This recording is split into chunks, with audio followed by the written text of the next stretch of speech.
Hello everyone, this is Shweta, assistant professor public administration government college Deeg Bharatpur. आज के इस video में हम सचिवालय क्या है इस टॉपिक को डिस्कस करेंगे। राज्य के विशेष संदर्भ में सेक्रेटरीट इन स्टेट एडमिनिस्ट्रेशन। सचिवालय का अर्थ क्या है? सचिवालय राज्य प्रशासन तंत्र का केंद्र बिंदु है जहां नीतियों का निर्माण किया जाता है, उन्हें क्रियान्वित करने की रूपरेखा तैयार की जाती है। जैसा हम सभी जानते हैं, व्यवस्थापिका में नीतियों का निर्माण किया जाता है और कार्यपालिका उन नीतियों को क्रियान्वित करवाती है। कार्यपालिका का जो सरकार है उस शासन का कार्यस्थल है सचिवालय। सामान्य रूप से समझा जाता है कि सचिवालय सचिवों का कार्यस्थल है, लेकिन यह वो संस्था है जहां सचिवों के अतिरिक्त सरकार के सभी मंत्री, सचिव और अधीनस्थ अधिकारियों के कार्यालय स्थित होते हैं। एक और इम्पॉर्टेंट चीज़ क्या है, प्रत्येक राज्य का अपना सचिवालय होता है जो राज्य प्रशासन तंत्र का केंद्र बिंदु भी होता है। राज्य सरकार के कई विभाग हैं, उन विभागों का राजनीतिक प्रमुख मंत्री होता है और प्रशासनिक प्रमुख सचिव। तो पॉलिटिकल हेड मिनिस्टर है और एडमिनिस्ट्रेटिव हेड सेक्रेटरी होते हैं। इस चीज़ का हमें ध्यान रखना है। फिर हम बात करते हैं सचिवालय, निदेशालय। We need to understand the difference between these two terms, सचिवालय और निदेशालय, सेक्रेटरीट एंड डायरेक्टरेट। अब यहाँ बात आती है, सचिवालय क्या है? मूलतः नीति निर्माण से संबंधित है। मुख्य रूप से सचिवालय मंत्री को उसके कार्य निर्वहन में सहायता प्रदान करते हैं। कैसे? यानी समय समय पर विभागों से संबंधित आंकड़े मंत्री को देना, ताकि वो अपनी सरकार का पक्ष व्यवस्थापिका में रख सके। सरकार की कई नीतियां होती हैं, कार्यक्रम होते हैं, उनको तैयार करना सचिवालय का कार्य है। ये आप आगे डिटेल में पढ़ेंगे, इसी वीडियो में देखेंगे। राज्य सरकार के सूचना भंडार के रूप में कार्य करना, ये सचिवालय कार्य, यानी सचिवालय स्टाफ एजेंसी के रूप में कार्य करता है। वहाँ पर हर तरह का जो डेटा है पॉलिसीज से रिलेटेड वो उपलब्ध होता है, क्योंकि नीति निर्माण का कार्य ही सचिवालय में किया जाता है। निदेशालय क्या है? निदेशालय कार्यकारी विभाग है जो नीतियों के क्रियान्वयन से संबंधित होता है, यानी इम्प्लीमेंटेशन ऑफ दोज पॉलिसीज। इन कार्यकारी संस्थाओं को अलग अलग नाम से भी पुकारा जाता है, जैसे इनके प्रमुखों को, जैसे निदेशक, महानिदेशक, आयुक्त या नियंत्रक। एक चीज़ और देखने लायक है, सचिवालय का जो विभाग प्रमुख है वो मोस्टली जनरलिस्ट होता है, यानी सामान्य होता है, और निदेशालय के जो विभाग प्रमुख हैं वो स्पेशलिस्ट होते हैं, अपने विषय के स्पेशलिस्ट होते हैं। मान लीजिए कृषि विभाग है तो वहाँ सचिव एक जनरल लोक सेवक भी हो सकता है इंडियन एडमिनिस्ट्रेटिव सर्विसेज से, अखिल भारतीय सेवाओं से। और निदेशालय में कृषि अगर क्षेत्र है, कृषि उत्पादन कृषि विभाग है, तो वहाँ पर जो प्रमुख हैं वो कृषि से संबंधित क्षेत्र के सामान्यता पाए जाते हैं। अब एक और उदाहरण के रूप में आप समझें, राजस्थान स्टेट में उच्च तकनीकी शिक्षा विभाग है। यह विभाग सचिवालय का अंग है, लेकिन कॉलेज शिक्षा निदेशालय ये निदेशालय है जो सचिवालय का अंग नहीं है। लेकिन ये जो सरकार शिक्षा के क्षेत्र में पॉलिसी बना रही है वो कहाँ बन रही है? उच्च तकनीकी शिक्षा विभाग में। और उन पॉलिसीज़ को इम्प्लीमेंट करवाना कॉलेज शिक्षा निदेशालय के कार्यक्षेत्र में आता है। ये डिफरेंस है सचिवालय और निदेशालय में। तो सचिवालय जो है वो नीतियों के निर्माण से संबंधित है और निदेशालय नीतियों के क्रियान्वयन से। अब व्यवस्थापिका में नीतियों का निर्माण होता है, लेकिन एक ब्रॉड रूप में एक प्रारूप बना दिया जाता है और कानून बना दिया जाता है। उस कानून को मूर्त रूप देने के लिए अगर कोई नियम बनाए जाते हैं, नीतियाँ बनाई जाती हैं, तो वो सचिवालय में बनती हैं और निदेशालय में उनका क्रियान्वयन किया जाता है। फिर हम देखते हैं राजस्थान शासन सचिवालय का संगठन क्या है और उनके पद सोपान की व्यवस्था क्या है, यानी organisation of secretariat and hierarchical system क्या है। तो सबसे पहले राजनीतिक नेतृत्व। अभी हमने पीछे पढ़ा कि सरकार के कई विभाग होते हैं, जैसे शिक्षा विभाग है, स्वास्थ्य विभाग है, कृषि विभाग है, औद्योगिक क्षेत्र है। इन विभागों पर मंत्री होते हैं। कैबिनेट मंत्री हो सकते हैं, राज्य मंत्री हो सकते हैं, राज्य मंत्री स्वतंत्र प्रभार हो, या उप मंत्री हो सकते हैं जो कैबिनेट मंत्री के सहायक के रूप में कार्य करते हैं। तो विभाग जो है उसका राजनीतिक प्रमुख हेड कौन हो गया? राजनीतिक नेतृत्व जो करते हैं वो मंत्री करते हैं, और उनके प्रशासनिक जो प्रमुख हैं वो सचिव हैं। इस प्रकार यहाँ पर पद सोपान की ये जो व्यवस्था है, मुख्यमंत्री सर्वोच्च पद पर हैं राज्य में, कैबिनेट मंत्री हैं, उनके बाद राज्य मंत्री और उप मंत्री हैं। ये कैबिनेट मंत्री और राज्य मंत्री, इनमें विभागों का आवंटन मुख्यमंत्री करते हैं। उसके बाद सचिव आते हैं जो प्रशासनिक प्रमुख हैं किसी भी विभाग के। अगर आप मान लीजिए शिक्षा विभाग की बात करते हैं तो शिक्षा विभाग के मंत्री हैं पहले, वो कैबिनेट मंत्री हो सकते हैं, राज्य मंत्री हो सकते हैं, और उसके बाद उस विभाग के सचिव आते हैं, और सचिव के बाद उस विभाग में अगर निदेशालय है, जैसे कॉलेज शिक्षा निदेशालय, तो वहाँ आयुक्त आते हैं। तो हम बात करते हैं अब सचिव। तो इनकी भी एक हायरार्की है। सचिव हैं, विशेष सचिव हैं, संयुक्त सचिव, उप सचिव, अवर सचिव और सहायक सचिव। तो ये पद सोपान है ऊपर से नीचे, सचिव से लेकर सहायक सचिव तक। फिर आता है आपका उनसे नीचे जो अधीनस्थ अधिकारी कर्मचारी हैं, अनुभाग अधिकारी आते हैं जिन्हें हम सेक्शन ऑफिसर भी कहते हैं, अधीक्षक भी कहते हैं, सहायक अधीक्षक आते हैं, फिर वरिष्ठ लिपिक, कनिष्ठ लिपिक, और फिर चतुर्थ श्रेणी कर्मचारी आते हैं। यानी ये सारा जो ऑर्गेनाइजेशन है ऊपर से नीचे तक एक पद सोपान के रूप में व्यवस्थित है, यानी हायरार्की के रूप में व्यवस्थित है। जैसा आप पब्लिक एडमिनिस्ट्रेशन में पढ़ते हैं, this is one of the most important principal in administrative field, hierarchy. क्योंकि जहाँ भी संगठन होगा वहाँ हायरार्की यानी पद सोपान की व्यवस्था निश्चित रूप से पाई जाती है। अब हम बात करते हैं राज्य शासन सचिवालय की भूमिका क्या है। यानी राज्य शासन सचिवालय एक बहुत इम्पॉर्टेंट एजेंसी है, स्टाफ एजेंसी है, या ये कह लीजिए राज्य के प्रशासन का केंद्र बिंदु है, क्योंकि वहाँ सभी मंत्रियों, जितने भी विभाग हैं उनके मंत्री हैं, उनके सचिव हैं, या फिर अधिकारी हैं, उनके कार्यस्थल वहीं होते हैं सचिवालय में ही। यानी नीतियों का निर्माण वहीं से होकर के जो निम्न स्तर तक जाता है। तो सचिवालय की भूमिका, सबसे पहला जैसा हम डिस्कस कर चुके हैं, नीति निर्माण, one of the most important task. सचिवालय राज्य सरकार की सभी शक्तियों का केंद्र बिंदु भी है, मुख्य नीति निर्माण संस्था है।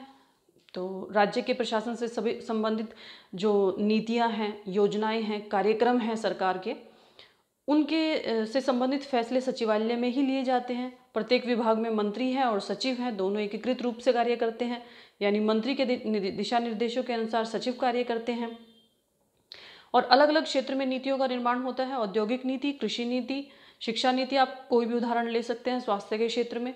तो जितनी भी नीतियां बन रही हैं उस सचिवालय में विभिन्न स्तरों पर मंथन का ही परिणाम है। यानी जो व्यवस्थापिका में एक ब्रॉड लेवल पर पॉलिसी बनी है और कानून बनाया गया है, उस कानून के अंतर्गत फिर उसे इम्प्लीमेंट करने के लिए नीति निर्माण किया जाता है और उसका क्रियान्वयन कराया जाता है।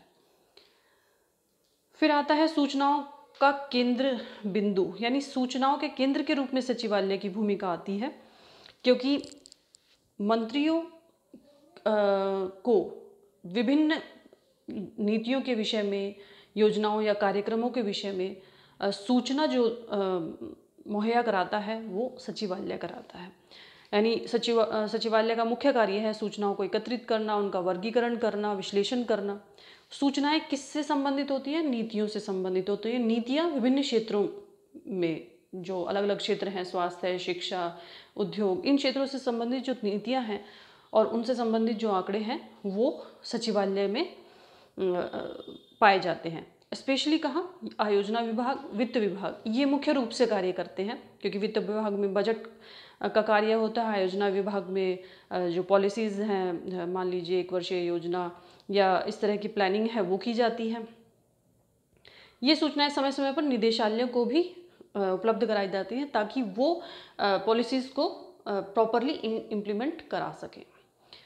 मान लीजिए अब हमने उदाहरण लिया था, उच्च तकनीकी शिक्षा विभाग है जो, वो सचिवालय का अंग है, तो वहाँ नीति निर्माण हुआ है, नीति से संबंधित कोई अगर सूचना भिजवाई जा रही है निदेशालय को दी जा रही है, कॉलेज शिक्षा विभाग को, ताकि वो आगे जो राज्य में सरकारी क्षेत्र में कॉलेज हैं, राजकीय कॉलेज, तो उन महाविद्यालयों में सूचना पहुंचा सके ताकि उन सूचनाओं को, उन पॉलिसीज़ को इम्प्लीमेंट किया जा सके। नेक्स्ट पॉइंट आता है, सचिवालय समस्त प्रशासनिक तंत्र को एक सूत्र में बांधने वाली समन्वयक संस्था है। बिल्कुल, समन्वयक संस्था कैसे है सचिवालय? क्योंकि विभिन्न विभाग होते हैं, अलग अलग क्षेत्र में अलग अलग विभाग हैं, उन विभागों को एक सूत्र में बांधना ताकि वो आपसी तालमेल के से कार्य कर सकें, ये इसका प्रमुख कार्य है। इसमें मंत्रिमंडल सचिवालय, मुख्यमंत्री का कार्यालय, मुख्य सचिव का कार्यालय, आयोजना विभाग, वित्त विभाग, विधि विभाग, कार्मिक विभाग या प्रशासनिक सुधार विभाग और मोस्ट इम्पॉर्टेंट सामान्य प्रशासन विभाग, ये सभी विभाग आपस में समन्वय के तौर पे कार्य करते हैं, आपसी तालमेल में कार्य करते हैं ताकि इनसे संबंधित अगर कोई निदेशालय है या कोई भी फील्ड एजेंसी है वो पॉलिसीज़ को प्रॉपरली इम्प्लीमेंट कर सके। नेक्स्ट आता है, सरकारी योजनाओं, नीतियों और कार्यक्रमों के कुशल संपादन के लिए सचिवालय निदेशालय और अन्य संस्थाओं को निर्देश भी जारी करती है समय समय पर। जिस भी प्रकार की अगर आवश्यकता है पॉलिसीज़ या प्रोग्राम को इम्प्लीमेंट कराने से संबंधित, तो वो निर्देश भी जो सचिवालय है वो जारी करता है। नेक्स्ट आता है संसदीय और विधायी कार्य, यानी राज्य सरकार के प्रशासन के विषय में संसद और राज्य विधायिका को प्रश्नोत्तर काल में आंकड़े उपलब्ध कराना। अब पहले डिस्कस हुआ ये चीज़ कि विभाग पर मंत्री हैं और मंत्री किसके प्रति उत्तरदायी हैं? राज्य की जो विधायिका है, व्यवस्थापिका, उसके प्रति उत्तरदायी है। यानी अगर चुने हुए प्रतिनिधि हैं तो जनता के प्रति जवाबदेही बनती है और जनता के प्रति जवाबदेही व्यवस्थापिका के रूप में बनती है। तो वहाँ अगर कोई पॉलिसी या प्रोग्राम चलाया गया है सरकार के द्वारा, उसके संबंध में कोई प्रश्न विपक्ष उठाता है या व्यवस्थापिका का कोई भी सदस्य चुना हुआ उठाता है, तो उसका उत्तर देना मंत्री का कार्य है और मंत्री को वो आंकड़े उपलब्ध कराना सचिवालय का कार्य है, उस विभाग के सचिव का कार्य है। तो आंकड़े उपलब्ध कराना, नए विधानों का प्रारूप तैयार करना, पुराने नियमों में संशोधन करा, इस तरह के कार्य जो है वो सचिवालय के कार्य क्षेत्र में आते हैं। फिर है सेवा संबंधी नियमों के मामले में कार्मिक विभाग बहुत इम्पॉर्टेंट भूमिका है कार्मिक प्रशासन की। सचिवालय के कार्मिक विभाग में अखिल भारतीय सेवाओं और जो राज्य की सेवाएं हैं उनसे संबंधित मामले आते हैं, उनसे संबंधित नियुक्तियां, पद स्थापना, पदोन्नति या ट्रांसफ़र, स्थानांतरण, अनुशासनात्मक कार्यवाही का मामला है तो वो इसके क्षेत्राधिकार में आता है, यानी कार्मिक प्रशासन के क्षेत्राधिकार। और कार्मिक प्रशासन सचिवालय का एक अंग है, कार्मिक विभाग। फिर आता है सचिवालय का सामान्य प्रशासन विभाग। ये काफ़ी जनरल एडमिनिस्ट्रेशन जो डिपार्टमेंट है वो एक इम्पॉर्टेंट डिपार्टमेंट है, क्योंकि जो सरकारी आवास हैं, भवन हैं, विश्राम गृह हुआ या उत्सव हुए, अनुदान हुए, आयोजन हुए, जो भी विषय हैं ये उन्हीं के इस विभाग के अंतर्गत आते हैं। समस्त जो सरकारी संपदा है राज्य में वो भी इस विभाग के क्षेत्राधिकार में आती है। अब मान लीजिए राष्ट्रपति, उपराष्ट्रपति, प्रधानमंत्री या किसी केंद्रीय मंत्री या विदेश के किसी प्रतिनिधि की कोई या फिर कोई उच्च स्तरीय जो अतिथि है वो राजस्थान राज्य में यात्रा पे आते हैं, तो उनसे जो संबंधित शिष्टाचार से संबंधित जो भी कार्य किए जाते हैं, क्रियाएं होती हैं, वो सामान्य प्रशासन विभाग के क्षेत्राधिकार में ही आती हैं। फिर आता है प्रशासनिक सुधार, यानी प्रशासनिक सुधार विभाग। ये बहुत इम्पॉर्टेंट विभाग है सचिवालय का। राजस्थान सरकार ने 1955 में शासन सचिवालय में संगठन एवं पद्धति, ये जो संभाग है, इसकी स्थापना की थी 1955 में। ये प्रशासन सुधार विभाग जो है उसका एक इम्पॉर्टेंट पार्ट है। इसका काम क्या है? शासकीय विभागों और संस्थाओं को में प्रशासनिक सुधारों को निर्देशित करना और उनका मूल्यांकन करना। यानी जो समय समय पर प्रशासनिक सुधार समिति बनती हैं, जैसे उदाहरण के रूप में गोपाल कृष्ण भनोत एक कमेटी बनी थी 1992 से 1995 के बीच में, तो उन्होंने अगर कुछ रिकमेंडेशंस दी हैं प्रशासनिक क्षेत्र में सुधार के लिए, तो उनको यहाँ पर इम्प्लीमेंट कराना। जैसे केंद्र में first administrative reforms commission, second administrative reforms commissions बने हैं टाइम टू टाइम, तो इस तरह से ही राज्य में अगर कोई प्रशासनिक सुधार समिति बनी है तो उन्होंने जो रिकमेंडेशन दी हैं उनको इम्प्लीमेंट कराना इस विभाग के अंतर्गत आता है, ताकि पॉलिसीज़ का जो कार्यक्रम है उनका इम्प्लीमेंटेशन और इफ़ेक्टिव वे से किया जा सके। फिर आता है विधि विभाग। विधि विभाग भी सचिवालय का एक महत्वपूर्ण अंग है। सरकार की विभिन्न नीतियां हैं, निर्णय हैं, उनमें वैधानिक पहलू होते हैं, यानी कि जो लीगल एस्पेक्ट्स हैं उनकी समीक्षा करना, उन पर लीगल जो सजेशन है वो देना, यानी विधि संबंधी राय देना, ये विधि विभाग का कार्य है। क्योंकि बहुत सारे विभाग हैं अलग अलग और उनके बहुत सैकड़ों मामले हैं जिनमें जिसके संदर्भ में इस विभाग के पास विचार विमर्श हेतु मामले आते रहते हैं सचिवालय के विधि विभाग के पास। तो ये एक इम्पॉर्टेंट टास्क पूरा करता है। फिर है निदेशालय द्वारा नीति और कार्यक्रमों के प्रभावी निष्पादन के लिए राजस्थान शासन में नियोजन संबंधित मामलों पर अंतर्विभागीय समन्वय हेतु आयोजना तथा विकास समन्वय समितियां बनाई गई हैं। यानी अंतर्विभागीय समन्वय करने के लिए आयोजना और विकास समन्वय समितियां बनाई गई हैं जो मुख्य सचिव की अध्यक्षता में कार्य करती है, ताकि जो ये समन्वय है विभिन्न विभागों के बीच में और फील्ड एजेंसीज के बीच में ये बना रहे और जो सुलभता है कार्यक्रमों के निष्पादन में वो और अच्छी बन सके। तो सचिवालय के विषय में आपने ये सब पढ़ा, सचिवालय के अर्थ क्या है, उसकी भूमिका क्या है, क्योंकि ये राज्य की जो प्रशासन है उसका केंद्र बिंदु भी है, तो इसके विषय में जानना आवश्यक है। नेक्स्ट वीडियो में हम मुख्य सचिव, चीफ सेक्रेटरी जो है उसके विषय में जानेंगे, राज्य में उसकी क्या भूमिका है और क्या कार्य है। आज के लिए इतना ही। Thank you.